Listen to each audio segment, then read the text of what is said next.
नमस्कार, मैं हूं अभिषेक त्यागी। आईपीएल के इतिहास को अगर उठाकर देखें तो आईपीएल के इतिहास में साफ तौर पर एक चीज समझ में आती है कि भारतीय खिलाड़ियों के साथ धोखा होता है, और धोखा भी इतना बड़ा कि जब आपको मैं रिपोर्ट दिखाऊंगा तो आपके पैरों के नीचे की जमीन खिसक जाएगी। क्योंकि आईपीएल जब शुरू हुआ था तब एक बात कही गई थी कि भाई साहब, ये एक भारतीय खिलाड़ियों को प्रोत्साहन देने के लिए मंच तैयार किया गया है, भारतीय नौजवान खिलाड़ियों को आगे बढ़ने के लिए मंच तैयार किया गया है, भारतीय खिलाड़ियों को मौका देने के लिए मंच तैयार किया गया है। लेकिन क्या हकीकत में ऐसा हुआ है? क्या वास्तव में आईपीएल ने इतना फायदा भारतीय खिलाड़ियों को पहुंचाया है जितनी बात होती थी? अब मैं आपको एक रिपोर्ट दिखाने वाला हूं, आईपीएल के इतिहास की अभी तक की एक रिपोर्ट। 17 सीजन हो चुके हैं, 18वें सीजन की तैयारी चल रही है। इन 17 सीजन में क्या वास्तव में भारतीय खिलाड़ियों के साथ इंसाफ हुआ? क्या वास्तव में आईपीएल के मालिकों ने भारतीय खिलाड़ियों को मौके दिए? ये एक बहुत कड़वा सच है। जब इस सच को आप जानेंगे, देखेंगे, तो आप भी कहेंगे कि वास्तव में भारतीय खिलाड़ियों के साथ धोखा होता है। चलिए आपको रिपोर्ट दिखाते हैं, उसके बाद में चर्चा करेंगे। अब यहां पर most expensive player in IPL auction, Abhishek ये रिपोर्ट देखिएगा। अगर हम इस रिपोर्ट को देखें तो इसमें आप ऊपर से नीचे तक देखते चले जाइए, केवल युवराज सिंह आपको नजर आएंगे, 7वें नंबर पर है शायद मेरे हिसाब से, 1 2 3 4 5 6 7 8वें नंबर पर, 8 और फिर ईशान किशन आपको नजर आएंगे 10वें नंबर पे। बाकी आपको कोई इसमें ना धोनी नजर आएंगे, ना रोहित नजर आएंगे, ना विराट नजर आएंगे, ना बुमराह नजर आएंगे, ना हार्दिक नजर आएंगे, और ये भारत के बड़े खिलाड़ी हैं। अब यहां पर सवाल ये खड़ा होता है कि जब ये टूर्नामेंट भारतीय खिलाड़ियों के लिए शुरू हुआ तो भारतीय खिलाड़ियों के साथ धोखा क्यों? भाई साहब, उनको पैसा क्यों नहीं दिया जाता? सबसे महंगे खिलाड़ी मिचेल स्टार्क, दूसरे नंबर पर पैट कमिंस, तीसरे नंबर पर सैम करन, चौथे नंबर पर कैमरून ग्रीन, 5वें नंबर पर क्रिस मॉरिस, 6ठे नंबर पर बेन स्टोक्स, 7वें नंबर पर निकोलस पूरन। देखिए आज से तकरीबन शायद 15-17 साल पहले जब ललित मोदी ने शुरुआत किया था, एक घोषणा किया इंडियन प्रीमियर लीग आएगा, वो युवाओं के हित में होगा, युवाओं के लिए होगा। जो युवा कहीं ना कहीं दब जाते हैं, सामने नहीं आ पाते, उन्हें इसके माध्यम से टीम इंडिया तक पहुंचाया जाएगा। यानी एक रास्ता बनेगा, एक मंच बनेगा, भारतीय युवा खिलाड़ियों को एक प्लेटफॉर्म दिया जाएगा, उन्हें अपने उसको कहते हैं ना, प्रदर्शन को सामने लाने के लिए। लेकिन धीरे धीरे शुरुआती 3-4 साल तक ये सही प्लेटफॉर्म पे था, कुछ खिलाड़ी आए भी, लेकिन उसके बाद क्या है, ये धीरे धीरे ट्रैक से उतरने लगा, ये भटकने लगा। ये जो लीग बिजनेस बन गया, ये लीग अब धंधा बन चुका है, बिजनेस बन चुका है। आईपीएल के मालिक जो हैं वो विदेशी खिलाड़ियों के पीछे ज्यादा जाते हैं, भारतीय खिलाड़ियों को। और ये अपने आप में ये जो आप ये आंकड़ा लाए हैं, ये जो आप ग्राफिक दिखा रहे हैं, most expensive player in IPL auction, ये चौंकाने वाला लिस्ट है, जिसमें मात्र 2 खिलाड़ी आपको दिखाई देगा टॉप 10 में। एक 8वें नंबर पे युवराज सिंह आपको दिखाई देंगे 16 करोड़ के साथ, और 10वें नंबर पे ईशान किशन दिखाई देंगे। बाकी आप देखिए तो भारतीय खिलाड़ी को क्यों नहीं इतना रकम मिल रहा है? क्यों भारतीय खिलाड़ी पे इतना भरोसा नहीं जताया गया? क्यों भारतीय खिलाड़ी जो है इस मोस्ट एक्सपेंसिव प्लेयर ऑक्शन में शामिल नहीं हो पाए? आखिर वजह क्या है? अब सवाल देखिएगा, मिचेल स्टार्क को खरीदा, ठीक है, 24 करोड़ 75 लाख में। क्या जसप्रीत बुमराह मिचेल स्टार्क से कम कामयाब है? क्या जसप्रीत बुमराह मिचेल स्टार्क से कम मैच जिताते हैं? क्या जसप्रीत बुमराह मिचेल स्टार्क से कम विकेट लेते हैं? ये सवाल है।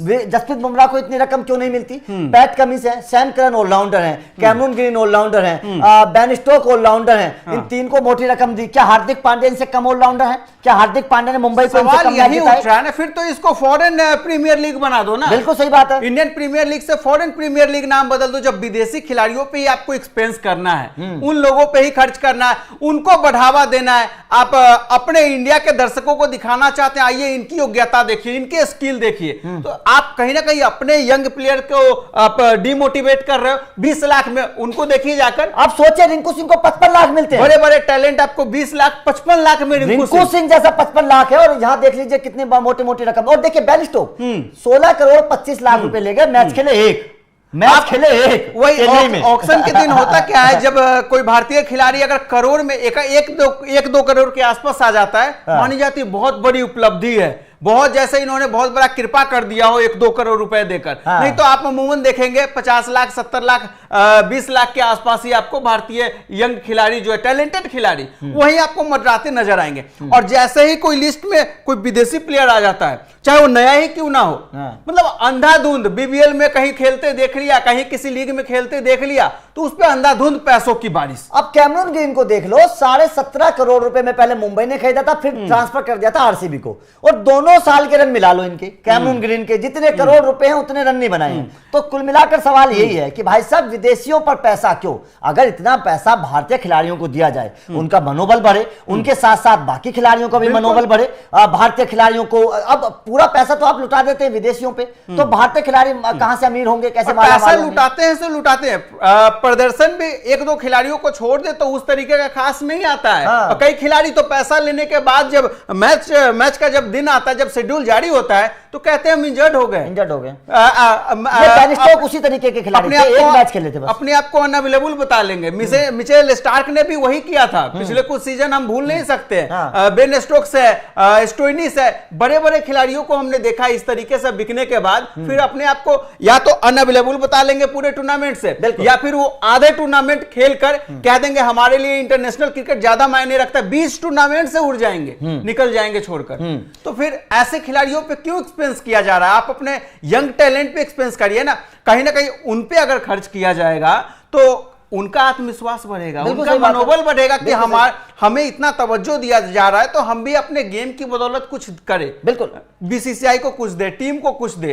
तो मुझे लगता है कि कहीं ना कहीं ये हमारे इंडिया के खिलाड़ियों के साथ ये थोड़ा सा इनजस्टिस हो रहा है। इनजस्टिस हो रहा है और जाहिर तौर पर इसके बारे में बीसीसीआई को सोचना भी चाहिए, क्योंकि आप अब सवाल यहां पर एक सबसे बड़ा मैं आपसे एक और उठाता हूं अभिषेक, विराट कोहली से तो बड़ा कोई है ही नहीं। विराट कोहली की किससे तुलना की जाए? सचिन के बाद अगर पूरी दुनिया की मैं बात करूं शतक की, तो विराट कोहली दूसरे नंबर पर है, लेकिन विराट कोहली इस लिस्ट में नहीं है। रोहित शर्मा सबसे सफल कप्तान, महेंद्र सिंह धोनी सबसे सफल कप्तान, दोनों इस लिस्ट में नहीं है। इंडियन प्रीमियर लीग में अगर फ्रेश ऑक्शन होता है, सारे खिलाड़ियों को ऑक्शन लिस्ट में आप डाल दीजिए, मौजूदा स्थिति में मैं बता रहा हूं रोहित और विराट के आसपास भी कोई खिलाड़ी वर्ल्ड क्रिकेट में नहीं होगा जो ऑक्शन में ज्यादा बिक जाए। वर्ल्ड क्रिकेट में मौजूदा करेंट सिचुएशन में 2025 के लिए ऑक्शन में अगर बैठा दे आप, तो रोहित विराट के आसपास भी कोई खिलाड़ी नहीं होगा। क्या वास्तव में रोहित और विराट जैसे खिलाड़ियों को अपने साथ रोक के ये टीमें उनके साथ धोखा करती हैं कि भैया रोहित हमारे साथ जुड़े रहो, आप ऑक्शन में मत जाओ, ऑक्शन में जाओगे तो आपको मोटी पैसे रकम देनी पड़ेगी? तो क्या वास्तव में इन खिलाड़ियों के साथ धोखा होता है? इन खिलाड़ियों को है ना, इन लोगों को क्या है, टीम जो है समझा देती है कि आप क्या करेंगे इतने पैसे लेकर। पैसे की तो जरूरत सबको है यार। नहीं आपको तो हम दे ही रहे हैं, जो चाहिए वो दे ही रहे हैं। अगर आप ऑक्शन में आ जाओगे ना तो हमारा बैलेंस खराब हो जाएगा।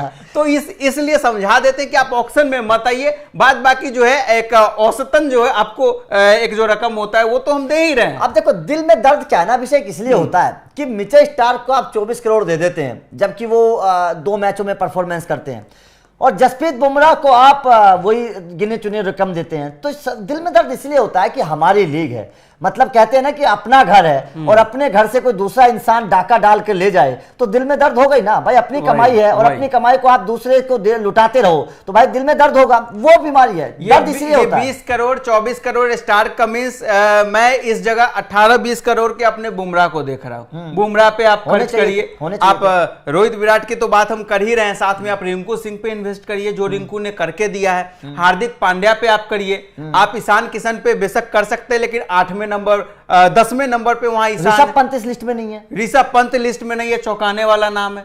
संजू सैमसन इस लिस्ट में नहीं है जबकि कप्तानी अच्छा कर रहे हैं। तो ऐसे तो बहुत सारे नाम मैं गिनते चले जाऊंगा। यजुवेंद्र चहल इस लिस्ट में सबसे बड़े गेंदबाज हैं। ऐसे बहुत सारे गेंदबाज आपको मैं उमरान मलिक की बात कर लीजिए, भुवनेश्वर कुमार की, मोहम्मद शमी की बात कर लीजिए, ऐसे बहुत सारे गेंदबाज आपको मिलेंगे। बहुत सारे खिलाड़ी, श्रेयस अय्यर की बात कर लीजिए, बहुत सारे खिलाड़ी ऐसे मिलेंगे जिन खिलाड़ियों को मोटी रकम मिलनी चाहिए थी लेकिन नहीं मिल रही है। तो सवाल यहां पर यही है कि क्या वास्तव में भारतीय खिलाड़ियों के साथ आईपीएल में धोखा होता है? क्या वास्तव में ये इंडियन प्रीमियर लीग ये फॉरेनर प्रीमियर लीग बन चुकी है? कमेंट करके अपनी राय जरूर दीजिएगा। वीडियो अच्छी लगी हो तो लाइक और शेयर जरूर करिएगा, क्योंकि इस तरीके के टॉपिक आप लोगों को मिलते रहेंगे। Thank you very much.